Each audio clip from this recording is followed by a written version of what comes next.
오늘부터는 새로운 메시지를 함께 생각을 하겠습니다. 최근 저는 이 그리스도인의 삶 그리고 그리스도인의 영적 성장에 대해서 여러 가지 도전을 받으면서 새롭게 하나님의 말씀을 깨닫게 되는 일이 있었습니다. 그리스도인의 삶은 도대체 무엇인가, 어떻게 이루어져 있는가 하는 것입니다. 이제까지 저는 이것이 그리스도인 개인의 삶이라고 생각을 했습니다. 그리스도인의 영적 성장도 그리스도인 개인의 영적 성장이고, 그리스도인의 헌신도 개인의 헌신이라고 생각을 한 겁니다. 물론 그리스도인이란 교회를 떠나서 존재하지 않는다라는 사실을 늘 가르쳤고, 또 그런 사실을 알고도 있지만, 그리스도인의 삶이 철저하게 교회와 함께하고 있다라고 하는 사실에 대해서는 그렇게 강조해서 가르치지를 못했던 것입니다. 그러나 다시 말씀을 보면서 그리스도인의 삶이란 교회를 떠나서는 존재하지 않는다라고 하는 사실을 더 깊이 깨닫게 되면서 이 말씀을 여러분들과 함께 나눠야 되겠다라고 생각을 한 겁니다. 오늘 우리가 읽은 성경 말씀은 바로 이런 사실들을 우리에게 가르쳐주고 있습니다. 이 에베소서 4장 본문에서 이 4장을 읽을 때 유독 강조돼서 드러나는 것은 이제 그리스도인의 영적 성장이죠. 그리스도의 장성한 분량에까지 이르러 또 그리스도에게까지 자랄지라라고 하는 이 말씀이 아주 중요한 말씀입니다. 그래서 이 말씀을 두고 저는 그동안에 여러 가지 어려움을 느꼈던 것이 있었는데, 그 하나는 여기에 성장이란 그리스도인 개인을 가리키는 것인가, 아니면 교회를 가리키는 것인가 하는 것입니다. 이 문제를 놓고 저는 오랜 세월 동안 결론을 내리지를 못했습니다. 그래서 어떨 때는 이 본문을 가지고 그리스도인의 영적 성장에 대해서도 말씀을 드렸고, 또 때로는 교회의 영적 성장에 대해서도 말씀을 드렸던 것입니다. 그러나 실상 이 두 가지는 둘이 아니라 하나였다 하는 것입니다. 그리스도인의 영적 성장은 교회의 영적 성장과 뗄 수 없는 하나로 이루어져 있으며, 교회의 영적 성장이란 그리스도인 개인의 영적 성장을 배제하지 않고 그리스도인 개개인의 영적 성장, 이것이 교회 공동체 안에서 이루어져야 한다라는 것입니다. 그래서 이번 기회에 바로 이런 문제를 함께 생각하기를 원합니다. 우리는 교회를 이룬다라고 할 때 이 조직교회를 떠올리기가 쉽습니다. 왜냐하면 우리가 이렇게 육신을 입고 또 하나의 조직교회 안에 몸을 두고 있기 때문에, 그리고 이 안에서 조직과 제도 속에서 활동을 하고 있기 때문에 우리는 교회의 삶이라고 하면 제도적인 혹은 조직적인 익숙함으로 이해하기가 쉽습니다. 저도 지내다 보면 그렇게 변해가는 자기 자신을 발견하는 겁니다. 그러나 우리가 분명히 알아야 할 것은 교회는 언제나 영적인 기관이다라는 것입니다. 교회는 항상 영적인 이것이 가장 앞에 옵니다. 즉 하나님의 영의 역사가 없으면 교회가 이루어질 수 없습니다. 영의 역사가 있어야만 교회가 이루어져요. 영의 역사가 있어야만 공동체가 이루어지는 것입니다. 그래서 언제나 우리는 바로 영적인 것으로 돌아가야 된다 하는 것입니다. 이 부분을 우리가 망각하거나 이 부분이 약화되는 순간 우리들의 신앙생활도 변질되게 마련이고, 교회는 언제나 우리가 그렇게 싫어하는 조직적인, 그리고 딱딱하고 혹은 바리새인과 같은 이런 모습으로 변모해 버리고 만다 하는 것입니다. 오늘 우리는 영적 공동체의 성장을 위하여라는 제목으로 앞으로 하나님의 교회는 영적 공동체이며 우리 그리스도인의 삶은 이 영적 공동체를 함께 이루어가는 삶이다라는 사실에 대해서 함께 생각하기를 원합니다. 에베소서는 교회의 영광에 대해서 가르치고 있는 책입니다. 그리고 우리는 에베소서를 통해서 교회의 영광스러운 모습을 발견하고 그리고 그리스도의 영광을 알게 되는 것입니다. 왜 우리는 교회를 알아야 되는가? 그리스도의 영광 때문이에요. 왜 우리는 교회에 대한 바른 지식이 필요한가? 그것은 그리스도의 영광 때문이다 하는 것입니다. 그리고 주님께서는 바로 당신의 영광을 위하여 교회를 아름답고 능력 있게 세우기를 원하시고 교회에 한량없는 은혜와 복을 베풀어 주시는 것입니다. 왜 그리스도께서 교회를 그리스도의 몸으로 삼으셨는가? 교회의 영광이 그리스도의 영광이기 때문입니다. 그리고 교회를 통해서 그리스도의 영광을 나타내게 하시기 위해서였던 것입니다. 그래서 지금도 주님은 교회를 사랑하시고 교회를 위하여 한량없는 은혜와 복을 베풀어 주신다 하는 것입니다. 우리는 이 사실을 꼭 기억을 해야 됩니다. 주님께서 교회를 얼마나 사랑하셨는지는 에베소서 5장 이하에서도 말씀합니다. 그리스도께서는 교회를 위하여 자기의 생명을 버리셨다 이렇게 이야기합니다. 그리스도는 교회를 위해서 자기의 생명을 주셨던 것입니다. 그래서 십자가에 못 박혀 돌아가셨습니다. 그리스도께서는 교회를 위하여 교회에게 필요한 모든 것들을 공급해 주셨습니다. 그리고 우리는 교회를 통하여 교회 안에서 하나님께서 그리스도께서 성령께서 우리에게 주시는 모든 은혜와 복을 받아 누리게 되어 있는 것입니다. 그리스도의 교회를 그리스도의 몸이라고 부르는 이유가 바로 여기에 있는 거예요. 우리는 성경에서 교회의 표상이라고 하는 것들을 여러 가지를 배우게 됩니다. 여기 표상이라고 하는 것은 이미지, 즉 비유적 이미지를 의미하는 거예요.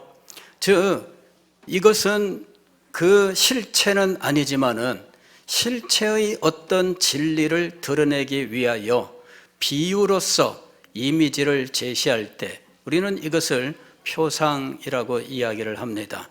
자, 이 교회의 표상 가운데 가장 대표적인 것이 무엇이냐면 그리스도의 몸이라고 하는 것입니다. 그리고 우리는 그 몸의 지체가 되어서 우리들이 그리스도의 몸 이것을 이루고 있다 이렇게 이야기합니다. 그리스도의 몸이라고 하는 것은 바로 교회를 비유적으로 나타내는 표현이었던 것입니다. 교회의 어떤 특성을 드러내기 위하여 이렇게 몸이라고 하는 표현을 사용했을까? 그것은 바로 교회의 유기체성, 즉 생명의 작용을 표현하기 위해서 그리스도의 몸이라고 하는 이 이미지를 사용하고 있는 것입니다. 생명의 작용, 이것이 몸의 역할이에요. 몸에는 여러 가지 지체가 있습니다. 이 지체에는 생명이 흐르고 있고 이 생명이 활동하면서 각자에게 주어져 있는 많은 역할들을 감당하면서 이 몸은 온전한 생명체가 되게 되어 있는 것입니다. 그래서 바로 이 생명을 가진 생명체로서 그리고 그 지체들은 생명의 작용으로 연결되어 있기 때문에 몸이라고 하는 이미지로서 교회를 표현하고 있는 것입니다. 그리스도의 몸이라고 하는 것은 바로 이렇게 그리스도인들을 표현할 수 있게 만듭니다. 그리스도인의 삶은 그리스도의 몸에서 지체로 서로를 섬기는 삶이다 하는 것입니다. 그리스도인의 삶은 그리스도의 몸에서 지체로서 서로를 섬기게 되어 있습니다. 그게 그리스도인의 삶이라는 거예요. 그리스도인의 삶은 가장 먼저 교회 안에서 시작해요. 다시 말씀을 드리면 그리스도의 몸으로부터 시작합니다. 즉 그리스도 몸의 지체로서 삶을 시작하게 되어 있는 것입니다. 그런데 그 지체는 서로를 섬기는 역할을 감당하고 있다 하는 겁니다. 서로를 섬기는 일이 그리스도인의 삶의 기본입니다. 서로를 섬기지 않고 나 홀로 잘 되는 것, 이것은 그리스도인의 삶의 모습이 아니에요. 나 혼자 예배드리고 나 혼자 기도하고 나 혼자 이런저런 활동을 하고 나 혼자 잘났고, 이것은 그리스도인의 삶으로서 성경이 가르치는 모습이 아닙니다. 나 혼자 잘되고 나 혼자 하나님의 복을 받고 나 혼자 축복받고 이러는 것이 성경이 가르치는 그리스도인의 삶의 모습이 아니다 하는 것입니다. 서로를 섬기게 되어 있어요. 누군가 하나님의 은혜를 받았다면 그것은 자기 혼자만을 위한 것이 아니라 지체가 되는 다른 사람도 함께 그 은혜를 받게 하시는 것이 하나님의 뜻입니다. 어떤 방식으로? 내가 지체가 되어 저를 섬기는 방식으로 내가 받은 은혜로서 그를 섬김으로 그 사람도 동일하게 그 은혜의 혜택을 입게 하셨던 겁니다. 그리고 그 사람도 주께 은혜를 받았으면 자기가 받은 은혜로서 다른 성도를 섬김으로 서로 은혜를 나누고 이 은혜가 더욱더 충만하게 하는 것입니다. 이것이 주님께서 교회를 세우시고 교회 안에서 우리가 지체가 되어 그리스도인의 삶을 살게 하신 목적이다 하는 것입니다. 오늘 우리는 이 성경을 통해서 이런 원리들을 하나하나 확인해 갈 수 있기를 바랍니다. 자, 오늘 우리가 여기서 보게 되면 4장 3절 보면 이렇게 되어 있습니다. 평안의 매는 줄로 성령이 하나 되게 하신 것을 힘써 지키라. 성령의 하나 되게 하심, 이것은 무엇을 의미하느냐 하면 그리스도의 몸 안에서 하나 되게 하신, 이것을 의미하는 거예요. 그리스도의 몸 안에서 하나가 되게 하신 것을 힘써 지키라. 성령은 무엇보다도 우리를 하나 되게 하시는 분이십니다. 어떻게 우리를 하나 되게 하시는가? 우리가 예수 그리스도를 믿을 때 우리는 그리스도와 연합을 하게 되는데, 그리스도와 연합하는 모든 성도들은 그리스도의 몸이라고 하는 하나의 몸으로 연합하게 되어 있습니다. 그래서 하나가 되는 거예요. 이 일은 성령께서 행하시는 일입니다. 그리고 이렇게 그리스도의 몸 안으로 하나가 되게 하셔서 서로를 섬기게 하여 하나됨을 지키게 하셨던 겁니다. 성령이 하나 되게 하신 것을 힘써 지키라, 이렇게 말씀합니다. 여기 힘써 지키라 하는 이 말은 이것이 저절로 이루어지는 것이 아니다 하는 것을 의미하는 거예요. 저절로 되는 것이 아닙니다. 물론 우리가 그리스도를 믿음으로 우리가 그리스도와 연합하게 되어 성령의 하나 되게 하시는 자리에 들어가기는 합니다. 그러나 그곳에 들어갔지만 힘써 지키지 않으면 저절로 하나됨이 이루어지고 유지되지 않는다라고 하는 거예요. 이것을 위해 인간들이 고안해낸 방식은 이 조직교회의 제도를 더욱더 강하게 하는 거죠. 조직교회를 강하게 만들고 조직교회를 더욱더 튼튼하게 만들고 조직교회를 위해서 충성하게 만들고 하는 방식입니다. 그러나 그 방식이 하나님의 뜻이 아닌 것은 교회 역사를 통해서 이미 증명이 된 겁니다. 종교개혁은 그것이 아니다라고 하는 것을 증명한 겁니다. 로마 가톨릭이 지상에 있는 이 교회를 실현된 천년 왕국 하나님의 나라로 주장을 하고 이 지상에 있는 이 교회의 모든 힘을 결집시켰어요. 그리고 교회를 하나 되게 하는 일을 위해서 각종 장치들을 마련을 했습니다. 그리고 그런 모든 장치 중에 가장 중심에 있는 것은 교황 제일주의라고 하는 거예요. 교황이 최고의 권세를 가지고 교황의 말을 성경과 동일한 권위를 가진 것으로 주장하면서 결국은 교회의 하나됨을 지키려고 한 겁니다. 그리고 그 교회의 이름을 카톨릭이라고 불렀던 거예요. 카톨릭은 무엇이냐면은 하나란 말이에요.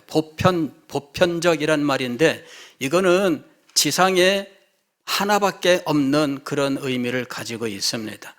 지상에 오직 하나밖에 없는 보편교회 이렇게 주장을 하면서 우리가 바로 그와 같은 카톨릭이다라고 이야기한 거예요. 제도적인 교회를 극단적으로 발전시킨 모습, 바로 그것이 로마 교회의 모습이었고 그것은 성경적으로 올바른 것이 아니었습니다.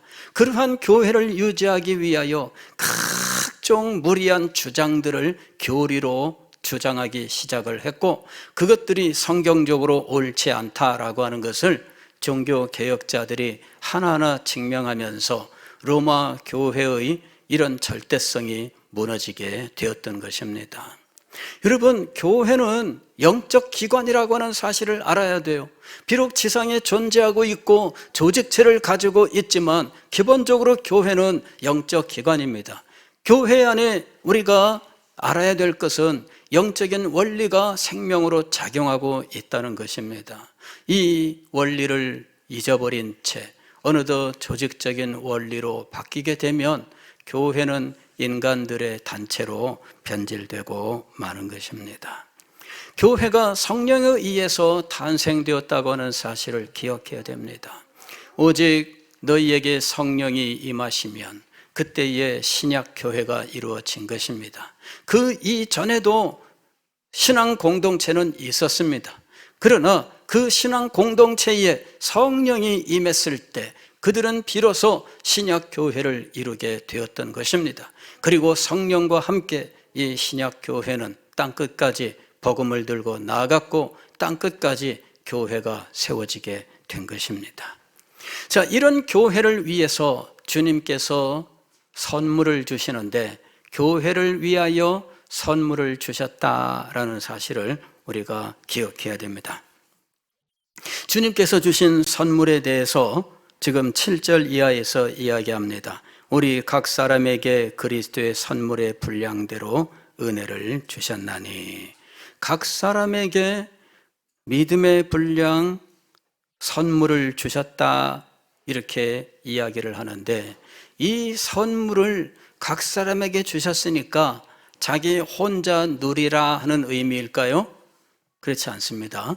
각 사람에게 선물을 주셨는데 그 선물을 다 같이 누려라 하는 거예요. 마치 이런 것과 같은 거죠. 제가 이제 신학교를 다닐 때 양지라고 하는 신학 곳에 이제 우리 학교가 있었는데 가면은 뭐 산골짜기에 그냥 존재하고 있어요. 그래서 이 양지 시내로 나오려면 차 타고 나와야 되고 걸어 나오면은 시간도 많이 걸리는데 우리가 이제 가끔씩 그런 일을 했습니다. 점심 때 음식을 하나씩 준비를 해오고 함께 모여서 식사하자 이런 거죠. 그래서 집에서 하나씩 준비를 해오는 겁니다. 그냥 도시락통 하나에다가 하나만 준비해 가면 되는 거예요. 그리고 다 같이 모여서 이 도시락 뚜껑을 딱 열고 둘러 앉으니까 야, 세상에, 나는 하나만 가지고 왔는데 먹을 때에는 6가지를 먹는 거예요. 6명이 모이니까. 그래서 이 6명이 이 도시락을 각자 하나씩 준비해 갖고 왔는데 다 같이 펼쳐서 함께 먹고 함께 찬송하고 함께 기도를 하고 했었는데, 그때 깨달은 것이 바로 그것입니다. 나는 하나를 가지고 있지만 나누니까 6개가 되더라 하는 것입니다. 이것이 바로 교회 공동체를 위해서 주님께서 각 사람에게 은혜를 주시는 원리입니다. 여러분, 각자에게 성령께서 선물로 은사를 주십니다. 그럴 때 그것은 나 혼자 누린다면 하나밖에 되지 않습니다. 그러나 10명이 함께 누리면 10가지가 되고 20명이 함께 나누면 20가지가 되는 겁니다. 교회는 이렇게 주신 은사들을 나누면서, 즉 은사로서 서로 섬김으로 교회는 더욱더 풍성하고 넘쳐나는 은혜로 충만하게 된다 하는 것입니다. 바로 이렇게 교회를 위하여 주님께서는 은사를 주셨다 하는 것입니다. 그런데 은사는 성경을 볼 때 2가지가 있어요. 하나는 영적 은사가 있습니다. 각종 영적 은사를 주셔서 영적 은사로서 섬기게 하십니다. 그런데 또 다른 선물이 있는데 그것은 영적 직분입니다. 오늘 우리가 읽은 성경 말씀은 영적 직분에 대한 이야기예요. 11절 말씀을 보면 그가 어떤 사람은 사도로, 어떤 사람은 선지자로, 어떤 사람은 복음 전하는 자로, 어떤 사람은 목사와 교사로 삼으셨으니 이야기합니다.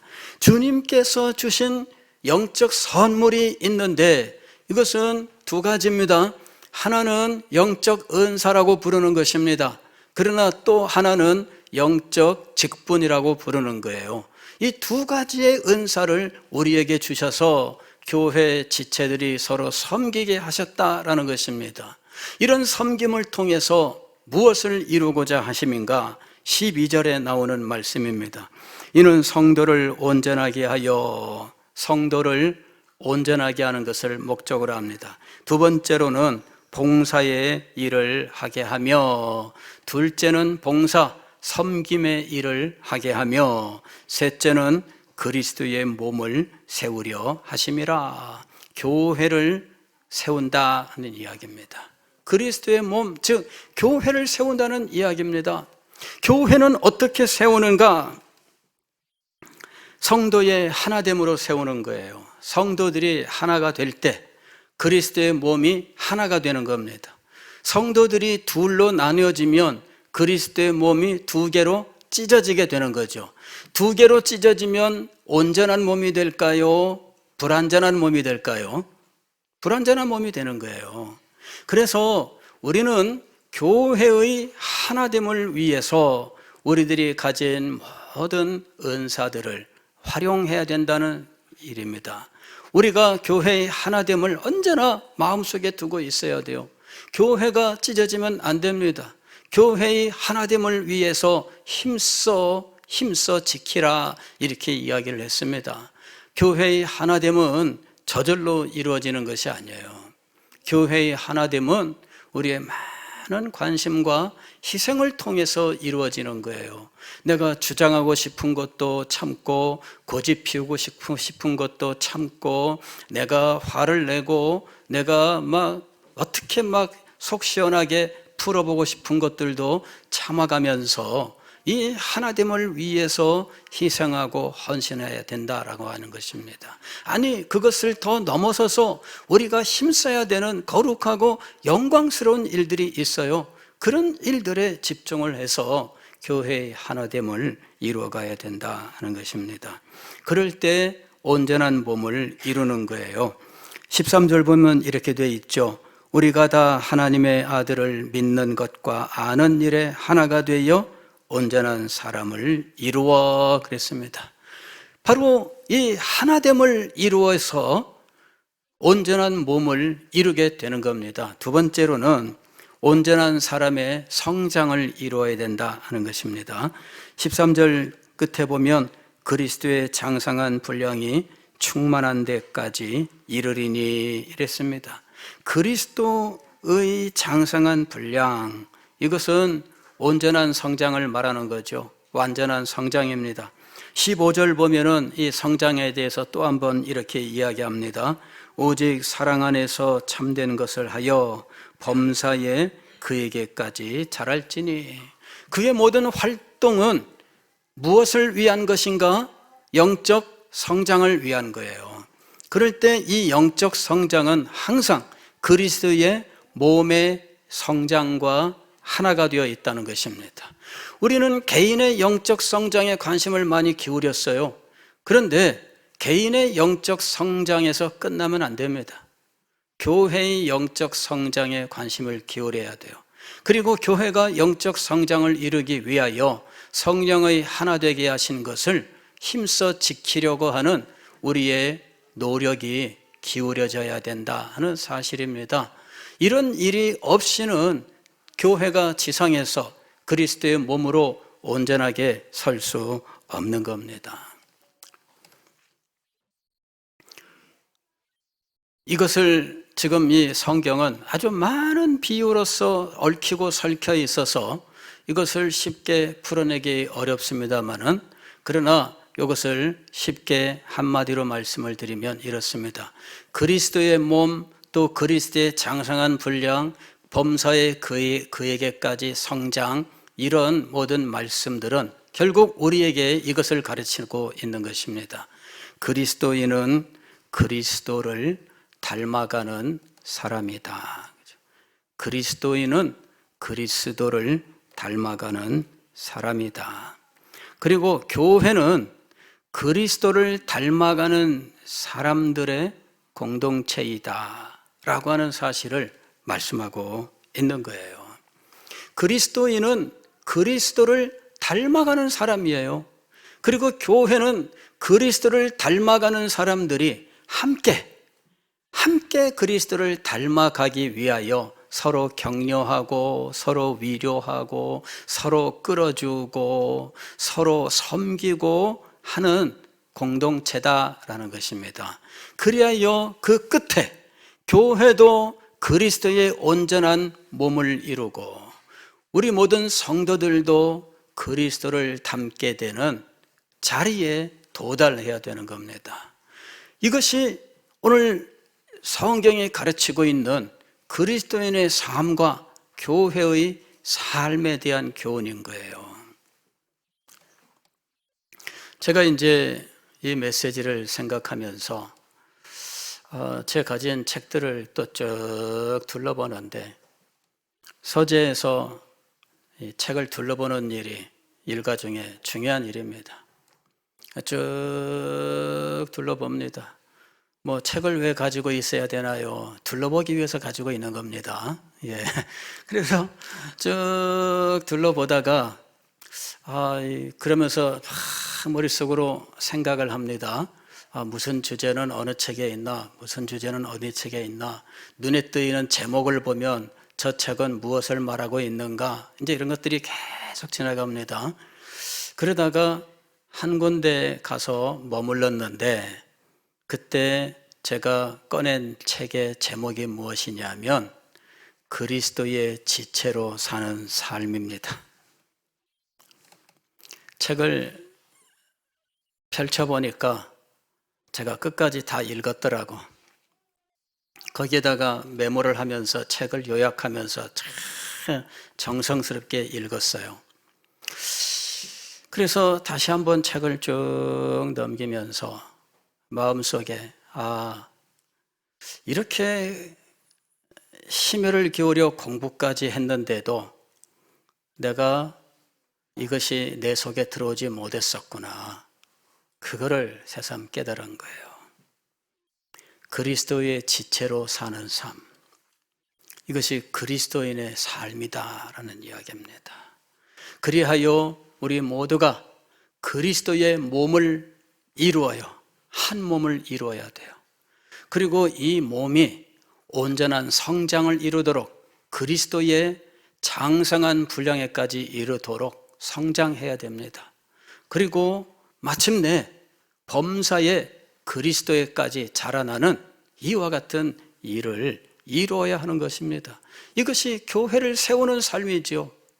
그래서 결국 그리스도인의 삶은 그리스도로부터 시작하여 그리스도로 인하여 진행되고 그리스도가 그의 완성이 되는 것입니다.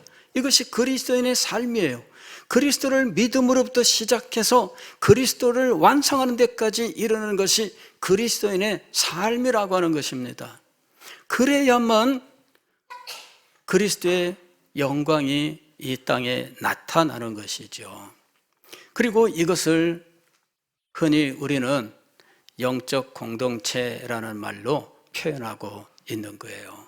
그리스도의 영적 생명이 흘러가는 교회를 이루는 공동체, 이것이 바로 영적 공동체라고 하는 것입니다. 저는 우리 교회에 대하여 이 소망을 가집니다. 이 시대를 위해 주님께서 우리에게 주신 시대적 사명은 무엇인가? 제 개인적으로 주님께서 주신 시대적 사명은 온전한 진리의 말씀을 선포하는 것입니다. 그러나 저에게 주신 또 하나의 시대적 사명은 그리스도의 몸의 공동체를 진정한 영적 공동체로 세우는 일입니다. 이 두 가지가 저에게 주신 시대적 사명이에요. 이 두 가지가 왜 시대적 사명이 되는가? 그것은 이 시대에 이 두 가지가 점점 쇠하고 사라지고 있기 때문입니다. 이 진리가 세워져야 되는데 우리가 살고 있는 이 시대에 이 두 가지 진리가 쓰러지고 사라지고 변질되고 있는 것입니다. 그래서 언제나 있어야 하는 이 진리를 위해서 사라져가는 이 시대에 이것을 선포하고 이것을 성취해야 되는 사명이 주어지는 것이죠. 그래서 이것을 역사적 사명, 시대적 사명이라고 부르는 것입니다. 그러나 이 사명이 어디 저만의 사명이겠습니까? 여러분 모두가 저와 함께 짊어지고 있는 사명인 줄 믿습니다.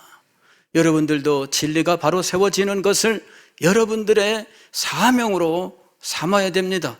여러분도 교회를 진정한 그리스도의 몸 영적 공동체로 세우는 것을 여러분의 사명으로 삼아야 됩니다. 그리하여 저와 여러분 모두가 동일한 사명을 함께 가진 사명 공동체를 이루어야 한다 하는 것입니다. 이번에 영적 공동체의 성장을 위하여라는 이 메시지를 함께 생각하면서 이 사명을 함께 나누고 주께서 주시는 영광스러운 자리에 함께 나아갈 수 있게 되기를 주의 이름으로 축원합니다. 기도하겠습니다.